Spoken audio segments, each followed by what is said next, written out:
Rádio França Internacional. Bem-vindos à segunda parte da nossa emissão. Mais à frente, vamos ouvir a Dama Baldé sobre a formalização do movimento Mulher Não é Tambor na Guiné-Bissau. Vamos ficar agora com a convidada de Luís Guita sobre a corrupção no setor da defesa, em Portugal. Convidada. Portugal apresenta um risco elevado de corrupção no setor da defesa. O país registra apenas 44 pontos em 100 possíveis, de acordo com os dados do relatório dado a conhecer recentemente pela Transparência Internacional Portugal. Os resultados, apresentados no Government Defense Integrity Index de 2020, que avalia a nível global a qualidade dos controlos institucionais para gerir riscos de corrupção nas instituições de defesa e segurança, mostram que Portugal tem o pior resultado da zona Europa do Norte e Ocidental. Nesta zona, com 76 pontos, Noruega e Reino Unido são os países que apresentam menor risco de corrupção no setor da defesa. O relatório realizado pela Transparency International revela também que quase todos os países apresentam uma pontuação fraca em termos de salvaguardas contra a corrupção em operações militares e que, entre os países que têm uma pontuação particularmente baixa nesta área, estão países que contribuem ou lideram grandes operações militares internacionais, como os Estados Unidos, que registram 18 pontos em 100, a França, 10 em 100, ou o Bangladesh, 0 em 100. A diretora executiva da Transparência Internacional Portugal, Karina Carvalho, ajuda-nos a interpretar alguma da informação contida no relatório e começa por apresentar a Transparência Internacional Portugal. Nós somos o capítulo português da Transparency International, que é uma organização mundial dedicada ao combate à corrupção, com presença em mais de 100 países e, portanto, no nosso país nós representamos o movimento. Isso o que fazemos desenvolvemos projetos, campanhas de sensibilização, relatórios na área da corrupção, das questões da governança e da ligação também com os direitos humanos, não é? E a participação civil. Recentemente, a Transparency International publicou um estudo que aponta que Portugal está entre os países com risco elevado de corrupção no setor da defesa. Sim. O que é que isto quer dizer? O índice foi publicado esta terça-feira por um grupo de trabalho da Transparency International que se dedica especificamente às questões de integridade e de combate à corrupção no setor da defesa e de segurança e, na verdade, o que vem revelar é que em Portugal ainda há muito a fazer no setor da defesa em prol da integridade e da prevenção da corrupção. É isso. É verdade que houve uma melhoria relativamente a 2015, o último ano em que há resultados para Portugal, mas de todo modo continuamos abaixo da média europeia, que nos preocupa muito, e na nossa região somos o pior país em termos de performance ao nível da prevenção e mitigação do risco de corrupção.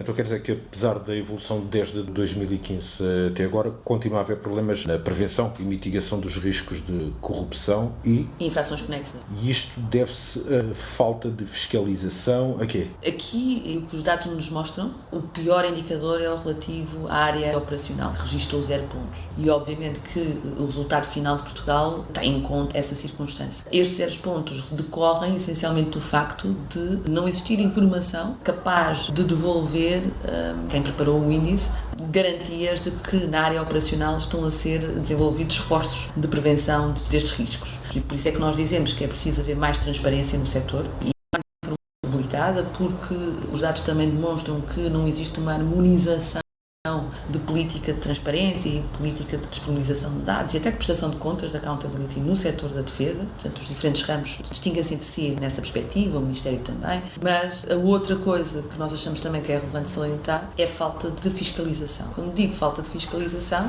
é de monitorização proativa. É evidente que o setor da defesa é um setor muito particular, a área da defesa não é igual a todas as outras, mas os riscos de corrupção existem e, portanto, não é porque estamos a falar do setor da defesa que ele está imune à corrupção e às infrações conexas, até como se viu por casos recentes, mesmo à criminalidade organizada, não é? E, portanto, o importante é que quem tem responsabilidades olhe para estes resultados e que, em vez de se dedicar a criticá-los a miúdo, nos devolva a nós, e quando eu digo nós, é organizações da sociedade civil, mas ao cidadão em geral, informação consistente sobre o que é que se passa efetivamente no terreno, que passos estão a ser encetados, que programas é que existem, como é feita a sensibilização e a formação dos quadros do setor, porque isso é relevantíssimo, até para proteger o bom nome de Portugal lá fora. Não é? O Presidente da República dizia que aquilo que tivemos conhecimento sobre o caso envolvendo militares que traficavam ouro, diamantes, droga, a partir da República Centro-Africana. O Presidente da República, ao despedir-se das tropas que iam em missão à República Centro-Africana, disse que esse caso não beliscava em nada a defesa portuguesa. E eu acho que belisca. E porque belisca, tem que ser, na minha perspectiva, entendido com maior seriedade e, sobretudo, reforçando a garantia de que o setor trabalha também para prevenir a corrupção, para prevenir as irregularidades e os maus comportamentos que existem em todo lado. Não é pelo fato de sermos militares que não somos pessoas, não é? E, portanto, os comportamentos éticos que estão inscritos na deontologia e nas formas de agir, de pensar e de sentir dos militares também têm que ser trabalhados na prática e testados no terreno. Infelizmente, como vimos, há situações em que se falha o teste. Das diferentes entidades que têm o dever de fiscalizar estas situações, entre essas entidades está a Comissão de Defesa Nacional. Qual foi a reação da Comissão de Defesa Nacional a este resultado que coloca Portugal com o resultado negativo? Eu só consigo dizer daquilo que li, pelo que percebi, a reação foi negativa. Negativa e defensiva, não passo a expressão. O que a Comissão de Defesa Nacional diz é que os resultados estão enviesados ou que pecam por falta de conhecimento sobre a missão da Comissão de Defesa Nacional. Não é verdade. Quem investigou conhece muito bem a missão, até porque este trabalho é feito com muito rigor, com especialistas internacionais na matéria. E, portanto, aqui, para mim, outra vez, o que seria importante era perceber qual é a atuação da Comissão de Defesa Nacional. Aliás, membros da Comissão vieram dizer que, eventualmente, se podia discutir o conjunto de atribuições, se poderiam ou não poderiam ser reforçadas e, portanto, se os próprios deputados sentirem que a sua ação não é tão eficaz quanto deveria ser por falta de enquadramento, até legislativo e institucional, estamos aqui para apoiá-los nesse esforço de dotá-los de mais recursos e de mais competências, porque aquilo que nos importa, no final, é que essa fiscalização dê frutos e, sobretudo, que o acompanhamento seja mais sistemático. Por exemplo, a Comissão de Defesa Nacional tem como atribuição acompanhar a missão das forças portuguesas no exterior, neste tipo de operações humanitárias como aquela que se fala da República Centro-Africana. Portanto, seria interessante até perceber o que é que a Comissão de Defesa Nacional, relativamente a essa missão especificamente, que trabalho tem feito, como é que tem acompanhado, até para podermos aferir daquilo que hoje nos dizem, que trabalham muito bem e que, portanto, não percebem porque é que dizemos que deveriam fiscalizar. Parte do problema, pelo que eu percebi, tem a ver com a falta de informação partilhada pelas Forças Armadas, mas as Forças Armadas são formadas por diferentes ramos. Há um comportamento diferente entre os diferentes ramos das Forças Armadas no que concerne à partilha de informação? Sim, os dados indicam e os resultados que temos são estes, que há diferenças entre os diferentes ramos, diferenças entre o próprio Ministério da Defesa e depois outras organizações do setor também com enormes responsabilidades e para nós o que era importante é que existisse essa harmonização de procedimentos. Claro, nós percebemos que há informação do setor da defesa que é muito sensível e que não pode ser pública, mas planos de prevenção e de gestão de riscos de corrupção e infrações conexas, os relatórios de monitorização desses planos, planos de formação nesta área especificamente, isso não é informação sensível e deveria ser pública. Aliás, à semelhança do que existe noutras organizações espalhadas pelo mundo, na mesma área, na área da defesa, mas também da ONU, da NATO, existem programas de integridade e estruturas muito robustas de integridade. Nós gostaríamos que Portugal tivesse uma idêntica forma de atuação e, sobretudo, que olhasse para os resultados deste estudo com preocupação, mas também com sentido de responsabilidade, que é, se os resultados são maus, vamos fazer o possível para melhorá-los no futuro imediato, não é? Porque todos os dias temos militares lá fora a defenderem o nome de Portugal e, sobretudo, a defenderem os mais desfavorecidos nessas missões em que operam. Um dos pontos referidos neste relatório da Transparency International Portugal é a inexistência de doutrina militar específica sobre riscos de corrupção. O que é que isto quer dizer e como é que pode ser melhorado? Nós achamos que deve ser melhorado desde logo com mais informação, mais formação e mais sensibilização. Que no treino militar as questões relacionadas com a prevenção da corrupção e de infrações conexas tenham tanto peso como outras matérias. Porque, como se percebe até pelo relatório internacional, o setor das operações é aquele que devolve mais riscos, não é? E isso também é aquele em que países, até com grande intervenção na área militar e na área da defesa, como Estados Unidos, por exemplo, também pontuam mal. E, portanto, sobretudo para a área operacional, nós achamos que tem que haver mais formação, como dizia, e estamos aqui, obviamente, disponíveis para partilhar as recomendações e as boas práticas do movimento de TI. As salvaguardas contra a corrupção em operações militares são particularmente baixas, segundo este relatório, em países que lideram grandes operações militares. Os Estados Unidos, 18 pontos em 100, França, 10 em 100 e o Bangladesh, 0 em 100. Ou seja, o risco de corrupção em operações militares é internacional.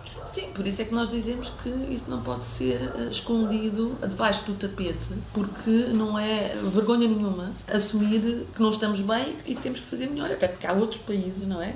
Como dizia há pouco, com uma estrutura de defesa bem maior que a portuguesa, mas igualmente envolvidos, por exemplo, em esforços em ações humanitárias. Mesmo esses países revelam debilidades. E, portanto, o que nós vimos dizer é, para já porque trabalhamos em Portugal, somos uma ONG que combate a corrupção em Portugal, que o setor da defesa português devia estar muito mais capacitado e não está. Portanto, não me adianta dizer que está tudo bem, porque não está. E não está tudo bem em Portugal e também não está tudo bem a nível internacional, como o resto do relatório da TI Defence and Security também demonstrou. Às vezes as pessoas esquecem-se um pouco que, e o relatório acho que é muito explícito e bem conseguido a esse nível, é que quando falamos de prevenir a corrupção no setor da defesa, estamos a prevenir, por exemplo, o tráfico de pedras preciosas, como se viu, o tráfico de droga, mas também a venda ilegal de armas, que, como se sabe, alimenta o terrorismo. Um dos pontos focados neste relatório é precisamente a corrupção no comércio de armas. Os maiores exportadores, os Estados Unidos consegue apenas 55 pontos em 100, a Rússia 36 em 100, a França 50 em 100.